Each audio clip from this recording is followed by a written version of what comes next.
सोचो, एक ऐसा मंदिर जो बनाया नहीं गया बल्कि एक पूरे पहाड़ को काटकर निकाला गया हो। ये है कैलासा टेम्पल का इम्पॉसिबल मिस्ट्री। स्वागत है इतिहास अनकवर्ड के इस रोचक विश्लेषण में। आज हम एक ऐसी प्राचीन संरचना का रहस्य खोलने जा रहे हैं जो किसी भी आम सोच से बिल्कुल परे है। इस इम्पॉसिबल मिरेकल की एक एक परत को आज हम डीपली एनालाइज करेंगे और समझेंगे कि आखिर इतिहास के पन्नों में ये चमत्कार दर्ज कैसे हुआ।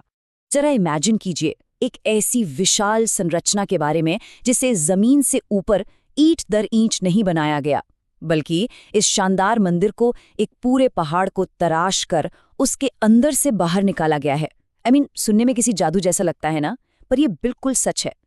पहाड़ को काटकर एक पूरा मंदिर प्रकट करना, ये एक ऐसी चीज है जिसे सच में शब्दों में बयान करना बड़ा मुश्किल है।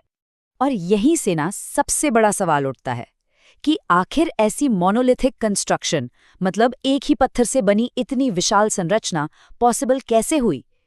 कैलाशा टेम्पल का वजूद ही अपने आप में एक इम्पॉसिबल सी बात लगती है। ये एक ऐसी अनसुलझी पहेली है जो आज के आधुनिक वैज्ञानिकों और इंजीनियर्स को पूरी तरह से बैफल करती है। आखिर बिना किसी मॉडर्न मशीनरी के सदियों पहले ये सब हासिल कैसे किया गया होगा। Okay, let's dive into this. एक इम्पॉसिबल मंदिर, the Marvel of ancient engineering. आइए इस मिरेकल को थोड़ा और करीब से समझते हैं कि ये मंदिर आखिर एक इंजीनियरिंग का इतना बड़ा नमूना क्यों है। इस मिस्ट्री को समझने के लिए सबसे पहले इसकी फिजिकल लोकेशन को जानना जरूरी है। ये अद्भुत मंदिर भारत के महाराष्ट्र राज्य में स्थित एलोरा केव्स का एक अहम हिस्सा है। ये मंदिर सिर्फ एक आम पूजा पाठ की जगह नहीं है, बल्कि एंशिएंट इंजीनियरिंग का एक ऐसा चमत्कार है कि जब आप वहां खड़े होकर इस विशाल पत्थर के स्ट्रक्चर को देखते हैं तो उस जगह की शेयर स्केल आपको सीधे तौर पर इस चमत्कार की सच्चाई का एहसास कराती है। चलिए अब इसके हिस्टोरिकल कॉन्टेक्स्ट की तरफ चलते हैं। इतिहास और पौराणिक तथ्य। 8th century origins. Kailash temple की शुरुआत की कहानी अपने आप में बहुत रोचक है।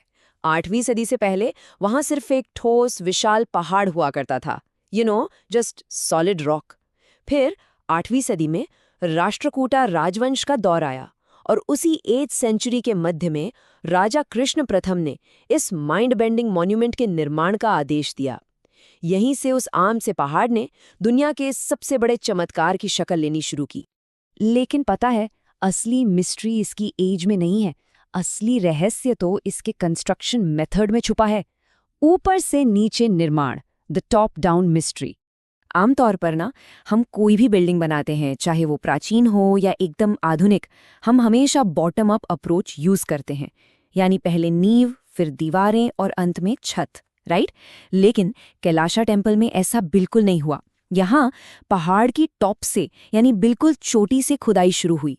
पहले छत निकाली गई, फिर पिलर्स और दीवारें, और सबसे आखिर में जमीन। ये टॉप डाउन एक्सकवेशन इतना जटिल है कि आधुनिक वैज्ञानिक भी मानते हैं कि आज की एडवांस टेक्नोलॉजी होने के बावजूद इसको वैसे का वैसा दोहराना लगभग नामुमकिन है। और आपको पता है इस टॉप डाउन अप्रोच का सबसे स्टैगरिंग फैक्ट क्या था? गलती की कोई गुंजाइश नहीं थी। Literally zero margin for error. अगर आप ईंट से कोई दीवार बना रहे हैं और कुछ गलत हो जाए तो आप उसे तोड़कर दोबारा बना सकते हैं। लेकिन यहाँ पहाड़ काटने में अगर छेनी का एक भी वार गलत लगता या एक छोटी सी मैथमेटिकल कैलकुलेशन गलत होती तो पूरा का पूरा स्ट्रक्चर कोलैप्स हो सकता था। पत्थर को काटा जा सकता है पर उसे वापस जोड़ा नहीं जा सकता। सोचिए उस दौर के शिल्पकारों का फोकस कितना सटीक रहा होगा।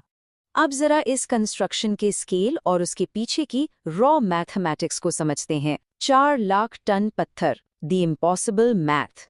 वैज्ञानिकों ने वर्षों की मेहनत और एनालिसिस के बाद एक अनुमान लगाया है कि इस मंदिर को बाहर निकालने के लिए करीब 4 लाख टन पत्थर को वहां से काट कर एक्सकैवेट किया गया था।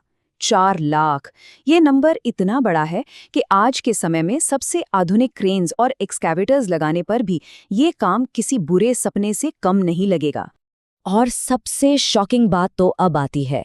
अगर उस जमाने के नॉर्मल टूल्स जैसे कि छेनी और हथौड़े यूज किए गए होते तो इस पूरे मैसिव एक्सकवेशन में नेचुरली हंड्रेड्स ऑफ इयर्स लगने चाहिए थे। लेकिन इतिहास के रिकॉर्ड्स दर्शाते हैं कि ये काम इनएक्सप्लिकेबली सिर्फ कुछ डेकेड्स में ही पूरा कर लिया गया। ये टाइमलाइन प्रैक्टिकली दिमाग को हिला देने वाली है। तो सवाल फिर वही घूम कर आता है, आखिर ये सब हुआ कैसे? इतनी रफ्तार और ऐसी फ्लॉलेस परफेक्शन 8वीं सदी में कैसे मुमकिन थी? मंदिर की दीवारों पर बनी इतनी इंट्रिकेट कार्विंग्स, हर पिलर का एकदम परफेक्ट डिजाइन और एक ही रॉक से निकला इतना बड़ा मुकम्मल स्ट्रक्चर, वो भी बिना किसी गलती के। ये एक ऐसा रिटोरिकल क्वेश्चन है जो इस टॉपिक को एक्सप्लोर करने वाले हर इंसान को सोचने पर मजबूर कर देता है।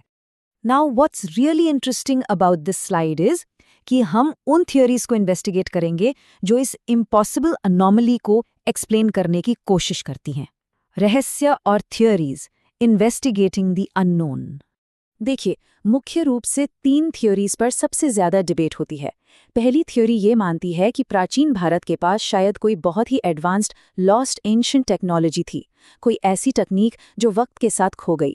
दूसरी तरफ कुछ विश्लेषक ये पॉइंट आउट करते हैं कि इतना सटीक और विशाल काम शायद एक्स्ट्रा टेरेस्ट्रियल असिस्टेंस यानी एलियंस की मदद के बिना नामुमकिन है। और तीसरी थ्योरी जो पूरी तरह से इंसानी क्षमता पर बेस्ड है, वो है एक्सट्रीम ह्यूमन इंजीन्यूइटी, यानी उस जमाने के इंसानों का अत्यधिक हुनर, प्योर जीनियस और एक ऐसी इंजीनियरिंग जिसे आज हम सिर्फ इमेजिन कर सकते हैं। हम यहाँ किसी एक थ्योरी का साइड नहीं ले रहे, पर इनमें से हर एक पॉसिबिलिटी कंप्लीटली फैसिनेटिंग है। जैसा कि इस कोट में लिखा है, Kailasa temple is not just a temple, it challenges the very limits of human skill and imagination. ये एब्सोल्युटली क्रूशियल पॉइंट है।